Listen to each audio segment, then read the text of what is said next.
Well, hello, it's February 11th.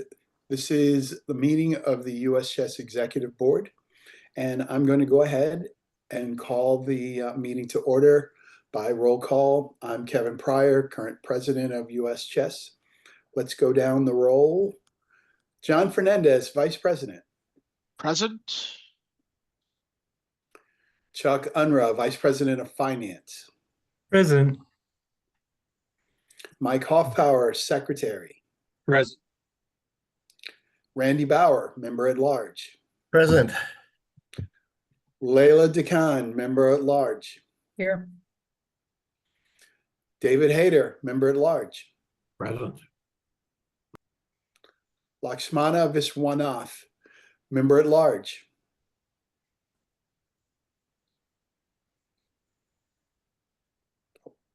We're missing Vish.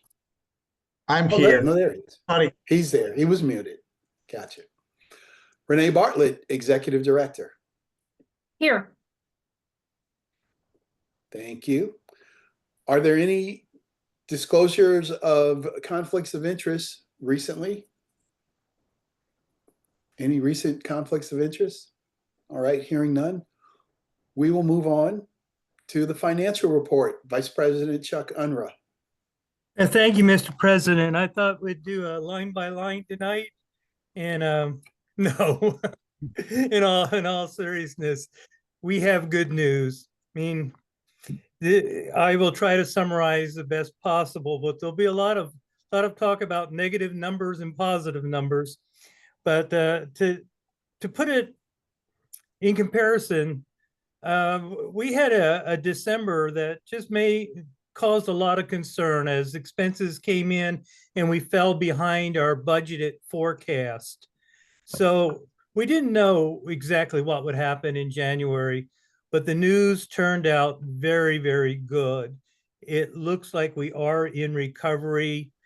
We posted over 300,000 on the bottom line as a surplus for the month. And we'll talk a little more about that, but where are we compared to what we talked about with the delegates? Well, we came into this with FIDE events, and we had a couple events didn't turn out as well as possible, but a FIDE event that cost us quite a bit of money. And we were actually looking at a $900,000 negative year. That was, luckily we had the reserves to cover it. Well, that's history. The good news is the forecast now that is supplied by Misty over at Bestow, which is our accounting advisory firm, indicates that we're going to finish $300,000 better than we thought with 5 months remaining. We're in month, 7 when we're looking at the numbers for our fiscal year. We're looking at January numbers here. And some of the things that were just excellent during the month, we have an ongoing capital project. And that ongoing capital project, of course, was $500,000 budgeted for this year. Our fourth payment, our $400,000, came from operational funds this month. We were able to create a real get ahead on our cash account and pay it instead of using the remaining funds in the reserve. So we have one more payment of the $500,000, and that'll end the capital budget phase of the rating service upgrade. So that was really good that our cash position increased by 90,000. I watch cash every month. Last month it was down. Here we are, January. We have good cost controls. We're watching what we're doing. We're still doing the mission. We even hired a deputy director. But it all clicked together. And when I say all clicked together for this month, we also had a recovery in our investments. December interest rates were starting to look like on the long term that they were going to spin out of control. And we found ourselves on the wrong side of the market, meaning that we have interest sensitive portfolios And those interest sensitive portfolios were down $100,000 in unrealized capital gains. Well, January saw just the opposite. So we recovered, plus we have our normal string of dividends that came in. So there's a real positive. Of the $300,000 gain that we had, $202,000 that hit the bottom line was a restricted donation. So we had a really nice donation come in that is going to target scholarships for the invitationals. Then, of course, we talked about the gains in operation being about 90,000 for the month. You'll see the accounts payables went up, I believe, a little bit. We did pay also out of cash flow the increases in our insurance, and our insurance rates were up a multiple, not just 100%, but more like 8 or 9 times from what I understand. So all of that tells us that we're in recovery. We're not at the point where we can start adding back to the reserve fund, because we think that February and March will be a little bit skinny. We'll find out, and there's a reason. December was a surprise because we had all of the costs coming in from a Scholastic event where we had taken the income in the previous months. And so now with Super Nationals on the way, we're actually not adding that income until we realize the expenses. It'll all be in the same fiscal year. So the outcome won't change whether we take it now or later, but it has a tendency to taking the income early gives us a false sense of where we are in the outreach or in actual Super Nationals. And we're going to try this. I think it's a nice experiment. We'll see what happens in the next 2 months, but Super Nationals will be a watershed for us, but it's something we do. I mean, we've done Super Nationals before and it has been profitable, and we expect this one to be profitable. As far as personnel and welcoming Jack DeMoss on board, I'd like Renee to say a couple comments on that. Renee? Sure. Thank you, Chuck. As you just mentioned, we did hire a deputy ED who is stationed in our St. Louis office. He lives close by in Springfield, and he's spending each week there a few days a week. He's focused more on the business of U.S. Chess, and so he'll oversee publications, he'll oversee finance. He's also working with programs because those are the staff members that we have in St. Louis. He comes to us from the Deer Association. He has had experience in working with their magazine and increasing their ad revenue for that endeavor.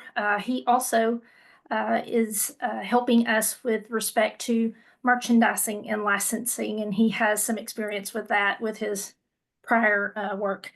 And so we welcome him to U.S. Chess. Also, I wanted to share that our membership is staying current. We're at 112,000 members. That's the number that I've been reporting to you all each month at the executive board meeting. If you take the membership numbers at the end of the month, if you looked at the end of January, our membership numbers were 116,000, and that's what we're seeing if you run that report at the end of the month. Then we see some memberships expire, and then it takes the rest of the month to catch up. So by the time of the EB meeting, we're still solid and steady at 112,000 members. Okay, I have some final comments, and the final comments, we're still 292,000 negative on the bottom line. That's our actual, but the anticipation based on the budget we presented at the delegates annual meeting was for over 584,000 negative. So we are climbing out of the financial problems we had previously. And that, without going into detail, things look good. I'm very, very positive. We're solid. We're moving forward. I'll open it up for any questions on finances or any questions to Renee. Yeah, I have a question about membership, and I'd like to get the other board members to comment on this one as well. I think what I would like to do is put a bit of a laser focus on youth membership and differentiate out um, voucher memberships from what I would call a regular youth membership, so that we have a bit of a feel for how that number is varying as we go throughout the course of a year, to determine whether or not the board needs to take another look at our voucher program. And that'll take, I don't know if we can gather past data that goes back to the beginning of the budget year and kind of look at how that's progressing or what, but I'm not interested in the dollar amounts. I'm interested in the numbers, because the dollar amount, the value of the memberships changed, halfway through the budget year. So I think just watching the numbers, like, I'm just make this up. 37% of all youth memberships are voucher and the remainder is regular or something like that. But just look at how that's changing, or how it has changed throughout the course of the year or something. I agree. I looked into this some time ago, and there is significant cannibalization and money on the table. So yes, we should try to get those numbers. I would also add that we're at a place where in the month of March, a lot of states hold their scholastic championships. So we could see a bit of a surge in membership. And then, of course, that leading further to Super Nationals just a couple of months behind that. So we could see a little bit of an uptick on the youth side. Because I know some organizers, and I don't want to mention any specific ones that I know of, but I know some because I'm not one of them, but I know some organizers, when they charge an entry fee for their scholastic tournament, they may include a membership in it for new members. And I would be curious as to whether or not they're doing that is using the voucher program, or they're using the regular membership, program, and just, either absorbing the difference or what it is. So I imagine that, because I had a chat with one of those vendors while we were at the FIDE World Rapid and Blitz. We had a discussion about, and he was mentioning how in his programs he, often sells the membership as part of the entry process to make it easy for the player and the parent, instead of having to go, well, now you get you registered for the tournament, but now you need to buy a membership for chess. He just did it all in one shot. So, okay. I don't have any other questions on the budget, Chuck. And I'll listen to the recording to put my paragraph together like I always do. Okay, thank you. I always appreciate it. And I think with Renee's help, we'll look into the voucher program, have some solid numbers. Absolutely. Yeah, certainly more data is always better. I think the question is obviously what's the impact on the office in terms of collecting and segregating the same membership type with payment methods, and how far we can go back. But I'm sure Renee in the office can figure that out. We do need to look at that. I've had conversations with different people about wanting to see another way to take some of the burden off of organizers, much like we see them doing with the youth. There's been questions about trying to get a similar approach underway with adults, and I know that that really does directly cannibalize an area where we don't currently cannibalize. But there are some that have asked, could we take a look at some kinds of ideas or pilots that they think could be bundled with entries to events So there's interest in that. All right, so we're going to go ahead. Chuck, are you done? Yes, Mr. President. Great. So then Yeah, we will it's a move good- on to the It's a good month. closed session. Pardon? Stop chewing.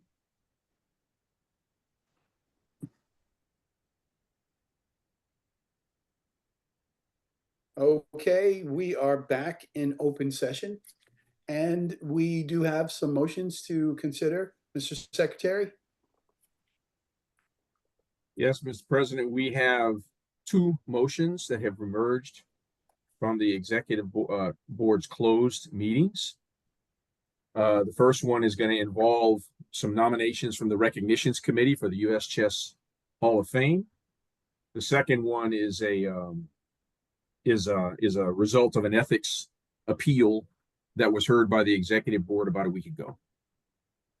So the first motion, Mr. President, reads, the executive board moves to accept the recommendations of the U.S. Chess Recognitions Committee to nominate Grandmaster Irina Krush and National Master Bruce Pandolfini for induction into the U.S. Chess Hall of Fame. All right, that's the motion. Do I have a second? Second. Seconded. Great. Any discussion?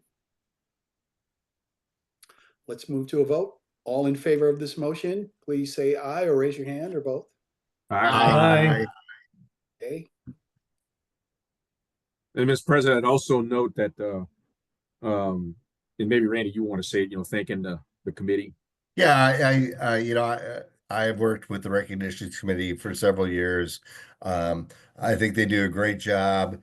There are a lot of people that have extensive knowledge of U.S. chess history, and they have now started to modify some of their methodology for selection into the U.S. Chess Hall of Fame, and we think that's good.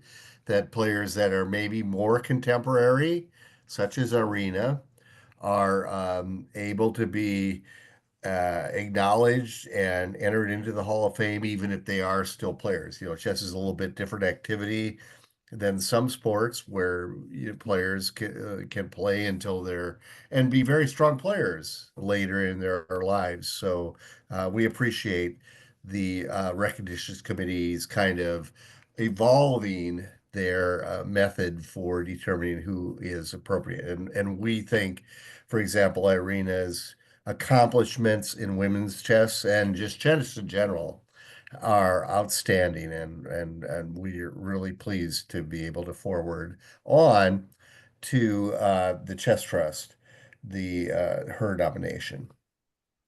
Thanks, Randy. And as a preface to the second motion, I will note that Executive Board David Hayter is one of the complainants in this case. And as the Secretary of the Board, I want to note it for the record that he had absolutely no involvement whatsoever in any of the proceedings or discussions within this board or in the appeals process of this case as it unfolded. Mr. President, the motion reads, regarding the case of David Hayter and William Brock versus Stanley Halstead, U.S. Chess ID 148-47583, FIDE ID 399-33903. After having heard Mr. Halstead's appeal to the Executive Board, the Executive Board moves to indefinitely suspend the U.S. chess membership of Mr. Halstead beginning February 11th, 2025, today. The Board further moves that Mr. Halstead may request that the U.S. Chess Executive Board restore his membership beginning February 10th, 2028. Such a request must be submitted in writing and may not be submitted sooner than 60 days before February 10th, 2028, which is December 10th, 2027. Mr. Halstead's written request may include any supporting evidence he deems essential to his case.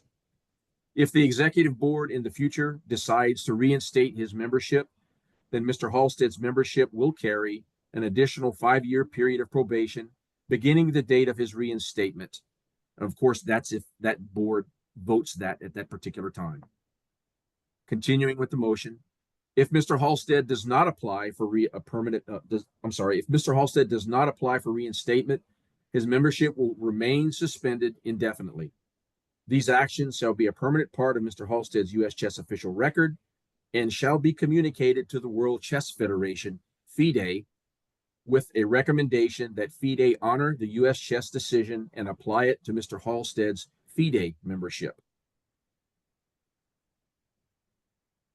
All right, that is the motion. Do I have a second? Second. Seconded. Seconded. Okay, is there any discussion? All right, hearing none, let's put it to a vote. All in favor, raise your hand or say aye or both. Aye. Aye. The motion carries.